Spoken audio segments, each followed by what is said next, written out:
Hi friends, in this tutorial series we'll be looking at Spring Boot 3 security. Recently in November 22, Spring Boot 3.0 was released. This released version involves quite a few changes for Spring security. We'll be looking at all these changes in this tutorial series. In this tutorial we'll be implementing a simple Spring Boot 3 security hello world example. Also we'll try to understand Spring security working in detail. For this I'll be taking reference of my website javainews.com. So go to javainews.com, Spring Boot 3 security. Already in Spring security we have covered quite a few Spring security tutorials, but this is using the older version of Spring Boot. So for the latest one, go to Spring Boot 3 security. For the Spring Boot 3 security series, the tutorial that we'll be implementing today is Spring Boot 3 security in-depth understanding. So go to this link here. So in this tutorial we'll be implementing Spring Boot 3 security authentication simple example. We'll first be creating a simple Spring Boot project without Spring security, and we'll be exposing a GET API. We'll be looking at how this works, and then later on we'll be looking at what happens behind the scenes when we add Spring security to our project. Usually for projects involving Spring security, it is very difficult to debug issues. In this tutorial we'll try to understand the Spring security flow in detail. So whenever you are faced with any issues, you will know where to look for it. Let us create the Spring Boot 3 project. For this we'll be making use of the Spring Initializer website. So go to the Spring Initializer website. Here we'll be creating a Maven project. The Spring Boot version we'll be using as the default 3.0.6. I'll be making use of Java 8 here. Let's specify the group here as com.javainews. The artifact ID as boot 3 security. Next we'll be adding the dependencies. So I'll be adding the Spring Web dependency. So currently I'll be just adding the Spring Web dependency. What happens when we add the Spring security, we'll be having a look at it later. So click on generate. This will download a Maven zip project for us. So I have unzipped the Maven project that we just downloaded. So I have unzipped it here. Let us import it in Eclipse. Go to Eclipse, File, Import, Existing Maven project. So here in Maven it will be existing Maven project. Next, go browse and click on finish. So this will import the Maven project here. Let us build the Maven project. For this, right click on pom.xml, run as Maven install. So if you go to pom.xml, here we'll be having the Spring Boot starter web dependency. So what all other dependencies required by this Spring Boot project will now be downloaded. So here it is showing build success. Next we'll be creating a controller class to expose a GET API which will be returning a string. So here we'll be creating a test controller class, and for this class we'll be making use of the REST controller annotation. In this class we'll be exposing a GET API with the endpoints hello using the GET mapping here. So what this will do is that whenever anyone calls hello, it will just return a simple string hello javainews. So let us create this class. So copy this, go to Eclipse, and here we'll be creating a new class. So its name will be test controller, and also the package will be com.javainews boot3 security.controller.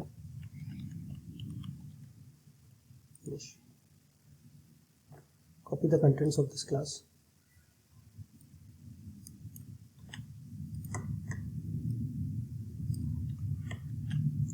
So also Spring Boot 3, the Spring Boot Initializer website, it has already provided us with a bootstrap Spring Boot class. So let us start the Spring Boot application. Run as Java application. So here we can see that the Spring Boot project, it has started successfully on port 8080. If we now go to localhost 8080/hello, so here hello endpoint we have exposed. So go to this URL. Here it is giving us hello javainews, so it is returning the string here. Next we'll be looking at the internal working of the Spring Boot project that we just created. So whenever we expose REST endpoints in Spring Boot, all the incoming requests, they are always first intercepted by the dispatcher servlet. So all incoming requests, they are first intercepted by the dispatcher servlet. The dispatcher servlet, it acts as the front controller in Spring Web applications. Its core responsibility is to dispatch the incoming HTTP request to the correct handlers. So it first intercepts the request and then it forwards it to the correct controller. So we can have multiple controllers in a Spring Boot project, and this dispatcher servlet, it will correctly dispatch the request or forward it to the correct controller. So next we'll be starting the Spring Boot project in the debug mode, and also we'll be adding a debug point in dispatcher servlet. So go to the Spring Boot project.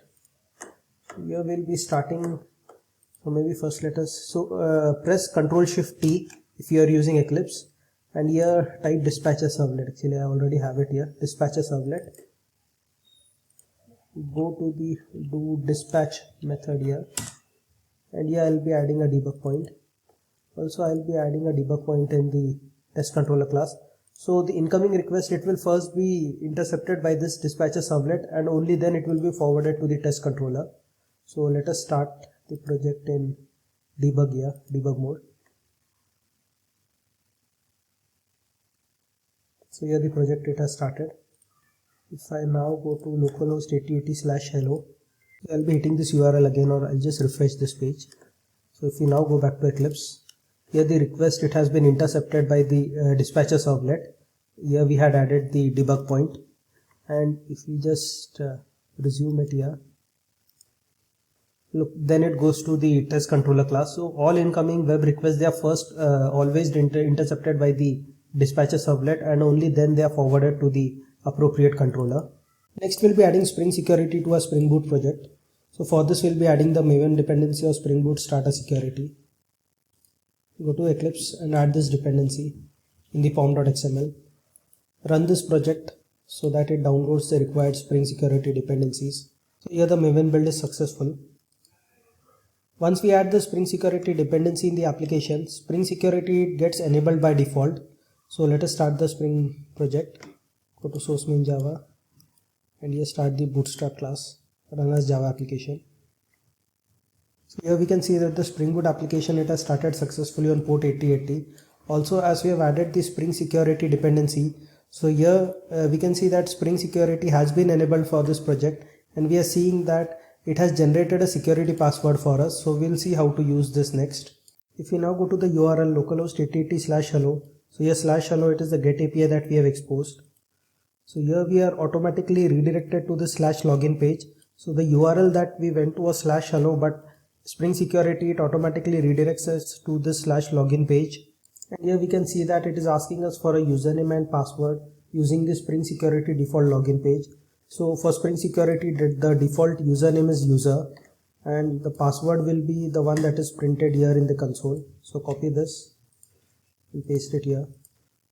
We are now redirected to the correct URL that we want, that is /hello. Once Spring Security, it has authenticated us, and here it is returning us the string hello Java in use. Next we'll be looking at the internal working of Spring Security. So what actually happens when we add the Spring Security dependency to the Spring project. So when we added the Spring Security dependency, Spring Security, it enables the security filter chain. These filters, they are responsible for Spring Security. Any incoming request will go through these filters, and it is here that the authentication and authorization takes place. So previously we have seen that when there was no Spring Security, whenever the user, he hits any URL, it is first intercepted by the dispatcher servlet. The dispatcher servlet then forwards this request to the appropriate controller method. So this is how a Spring Security application, it worked. Once we added the Spring Security dependency, then the security filter chain gets introduced. So if any user now, whenever he hits the /hello URL, the request, it is first intercepted by the security filter list, and if everything goes fine here, that is the authentication and authorization is checked by this filter chain, and if it is fine, only then the request, it is forwarded to the dispatcher servlet, and the dispatcher servlet then sends it to the appropriate controller method. Based on the type of request, there are different authentication filters like the basic authentication filter, the username password authentication filter. The ordering of these filters is important as there are dependencies between them. So these filters, they follow the chain of responsibility design pattern. So what happens in this design pattern is that the filter, they are in a chain. So the first filter, it receives the request, it checks it whether it can process it or not. If not, then it just forwards the request to the other filter in the chain. If it can process it, then it processes it and then sends the request to the other filter in the chain. So the request, it passes through all the filters that are there in the chain, and only then it is returned back. Next, to understand how Spring Security works, we'll be looking at three scenarios. The first scenario is that we are redirected to the default login page, that is to the /login URL. So we have seen previously that when we try to hit localhost 8080/hello, still we are automatically redirected to this /login URL. So how this happens, we'll be looking at it. So when we had started the Spring Boot project along with the Spring Security dependency, In the console here we can see the default security filter chain. It mentions that we'll secure any request with the filter chain that is mentioned here. So quite a few filters have been mentioned here. I've just copied this filter chain here.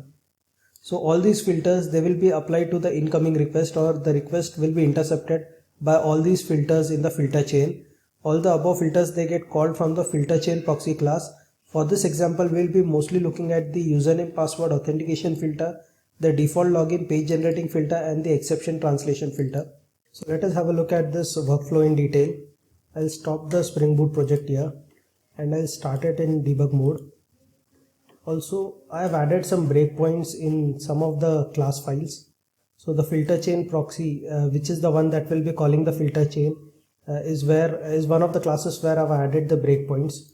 So these are the breakpoints, some of the breakpoints that I've added. So next, go to the URL localhost 8080/hello. So this is the REST endpoint that we have exposed. So once we go to this URL, a request, it gets intercepted by the filter chain proxy class. So as discussed, that this is the first class that gets called, and this is the class which will call the filter chain. So all the filters in the filter chain will be called by this filter chain proxy class. So here we get the list of all the filters that will be called. So here these are the filter list chain. Also, if we look at the request here, we have the application mapping. If you go in mapping data, and here we look at the request path. So currently the request path is /hello. So we have called localhost 8080/hello. So here it is showing the request path as /hello. So this is the URL that has been called. Next, it will call the filters in the filter chain one by one. So the first filter that is getting called is the disable encode URL filter. We are not interested in this. The next is the web async management integration filter. Move forward. The security context holder filter. The next filter is the header writer filter, CSRF filter, logout filter, the username password authentication filter. So we'll just look at the do filter method of this filter, username password authentication filter. So here the do filter method of this username password authentication filter, it has this method where it checks whether it should process this incoming request or not. So what it does is that it checks here whether the incoming request, okay, the incoming request that we have already checked that it is with the URL /hello, and here it checks that if the pattern it is /login and it is a post request. In our case it is /hello and it is a get request, so this will return false. In our case it will not return true. So then this filter, it will not process this request, and the next filter in the filter chain will get called. The next filter is the default login page generating filter. So let us have a look at the do filter method of this default login page generating filter. Here first it checks whether the incoming request, okay, it has the URL /login error. So in our case it will be false, since our URL is /hello and it is not /login error. So it will return false. Similarly, it will check if it is of the URL /login logout. No, so again it will return false. Finally, it will just check here that whether it is /login, the URL, again it will return false. So this in this current call, this filter, it will do nothing, but it will call the next filter in the filter chain. So the next filter, it is the basic authentication filter. Again it does nothing. The request cache aware filter, the security context aware filter, anonymous authentication filter, the exception translation filter. So the do filter method of this particular exception translation filter, it does nothing. It just calls the next filter in the filter chain. Also here we have the exception block in this exception translation filter. So any exception that is thrown in this filter chain, it will be caught here. So let us move forward. The next filter and the final filter is the authorization filter. So this is the final filter in the filter chain. In the do filter method of this authorization filter, it is checked that whether the previous filters, they have completed the authentication and authorization or not. If they have not done the authentication, then the access denied exception is thrown from this filter. And once this exception is thrown, the exception translation filter, it catches this exception and it handles this exception. So here it will call this handle Spring security exception. Just move forward.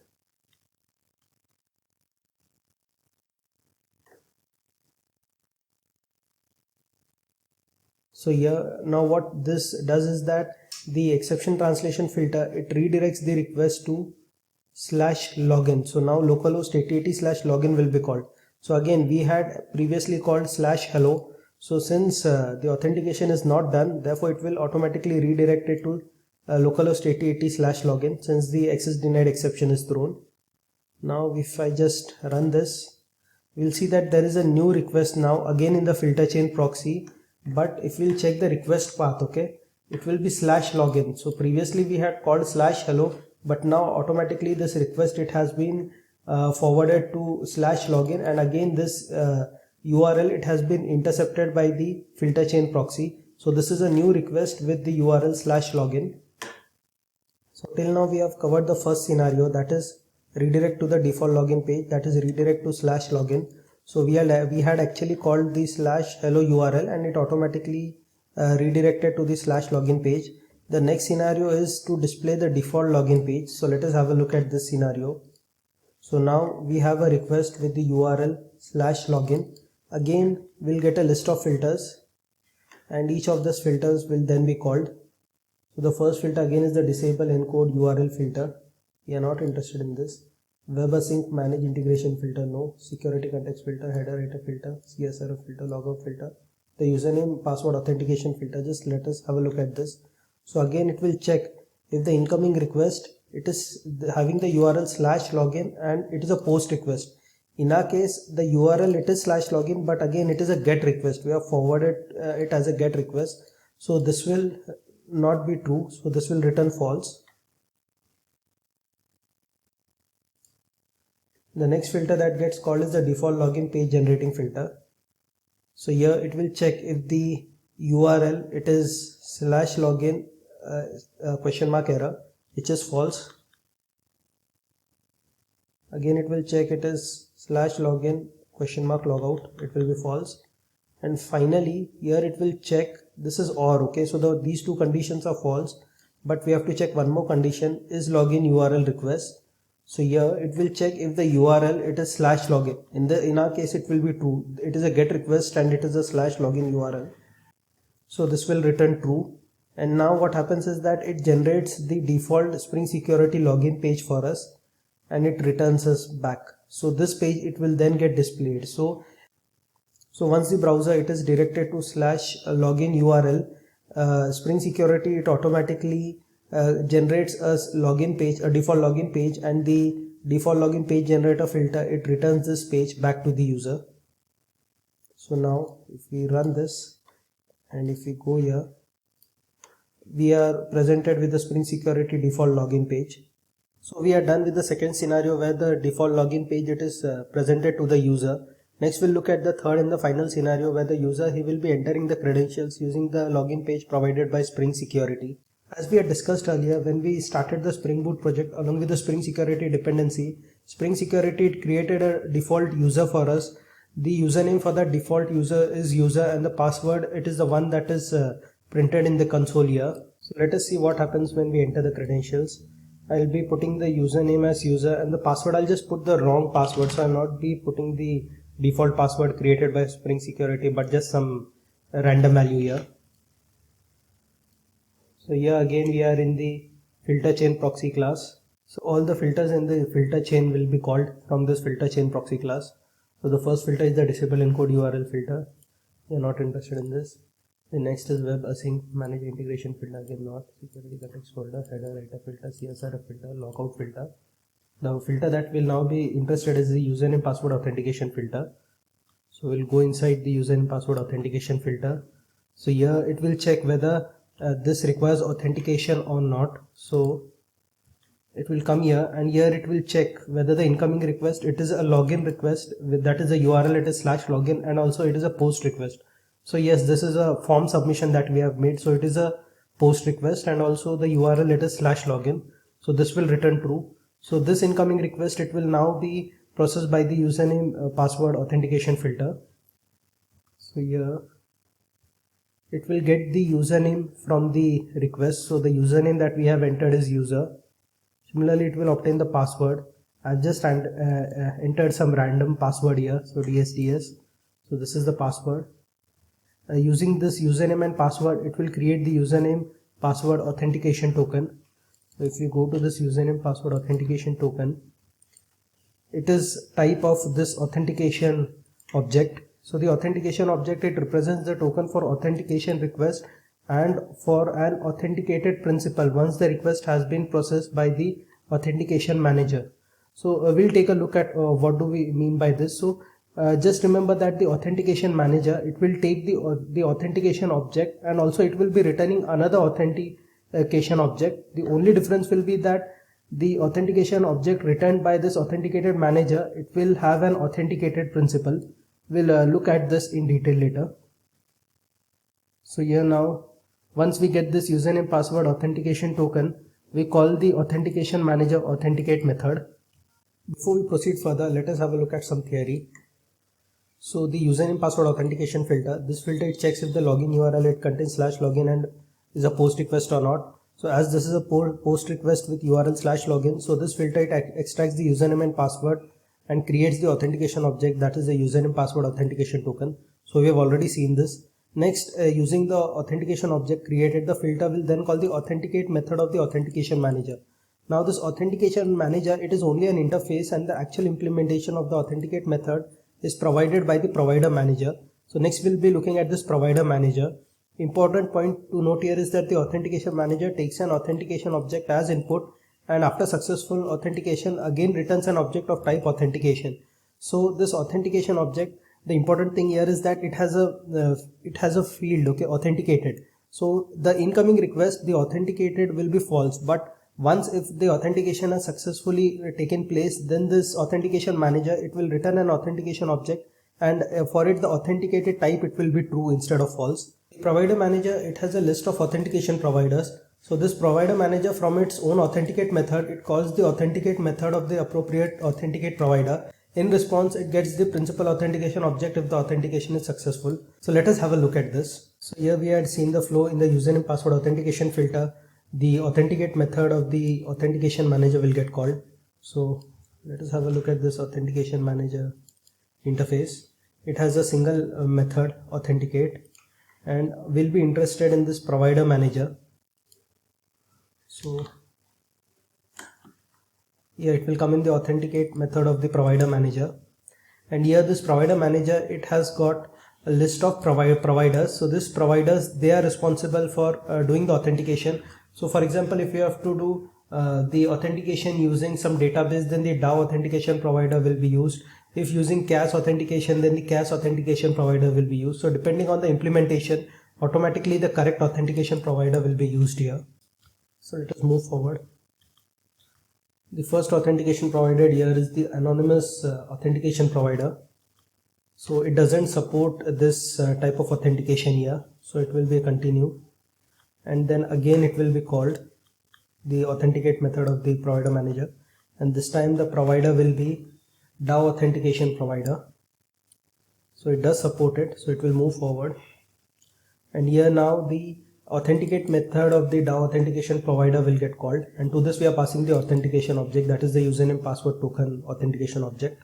So let us have a look at a DAO authentication provider class. So the DAO authentication provider class, it itself doesn't have any authenticate method. Instead, it extends the abstract user details authentication provider. So here this class, it has the authenticate method, and here we have already added a breakpoint here. So let us move forward.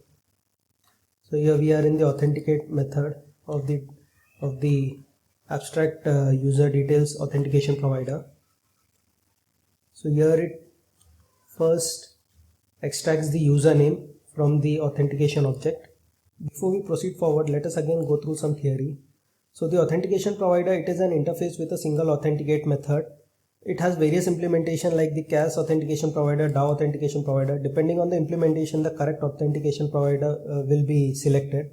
So the authentication provider, it has a user detail service. To understand what this user detail service does, let us first understand what do we mean by authentication. So by authentication, it means that the user, he has entered some credentials, and we'll be comparing those credentials with some other credentials from the system, okay, or from the project. So we have to somehow fetch the credentials from the project to which we'll compare the credentials sent by the user. So when we started the Spring Security project, by default a user has been created. The default username, as you know, was user, and the password, it is the one that is printed here in the console. So this is the username and password created by default by Spring Security. And now the incoming request, we have to check whether it is the same credentials or not. So these details of the user object created by default by Spring Security, they are fetched by the user detail service. The user detail service, it is an interface having a single method named load user by username.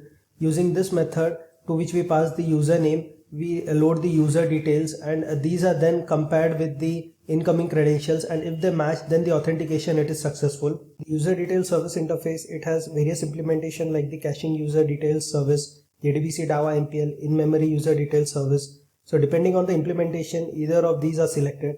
So suppose if the credentials, they are to be fetched from a database like MySQL or Oracle, then the JDBC DAWA MPL user detail service will be used. In our case, by default, Spring Security, it is creating the username and password in memory. So we'll be making use of in-memory user detail service. Next, let us go through the code again. So here we had retrieved the username from the incoming authentication object. Next, using the user detail service, we'll be retrieving the user details and comparing them with the credentials stored in this authentication object. And if they match, then the authentication will be successful. So we are passing this username to this retrieve username method. So here we are in the retrieve user. So now we load the user details, and look, here we are calling this user detail service. So let us have a look at this user detail service. It has a single method load a user by username, and it has different implementations like the caching user detail service, JDBC DAWA MPL, and the in-memory user details manager. So it has loaded the user. So we did get a user. This is the user and the password. So a particular user with the username user does exist, and then this is returned back. Next, here we'll be checking the password, okay, the additional authentication checks. So we have a user with the username user, but we also have to check the password. Now we have purposely submitted the wrong password. So here, if you look, the presented password is DSDS, whereas it is now retrieving the password that is the password of the user details which has been created by Spring Security, and in this case it will throw bad credentials exception because it does not match. So now if we go to here, bad credentials, because we had entered a wrong password. Now we'll enter the correct password and again move forward. So copy this is the correct password. Sign in. Again here we'll just run through all these breakpoints quickly. Username, password, the authentication provider, here in the DAO authentication. No, again, sorry, this is a provider manager. We are now in the DAO authentication provider. So here we will again load the user. Then this time the presented password is this, and this time it will match. Now if you move forward, this time no exception is thrown. The authentication, it has taken place successfully. So now we create a new authentication object and return it back to the authentication manager. So if we now go back to the login page, we can see that the user has been successfully authenticated, and we are getting this Hello Java in use. Hope you have found this tutorial useful. In this Spring Boot 3 security tutorial series, we will be covering further topics. You can download the source code from here. Thank you.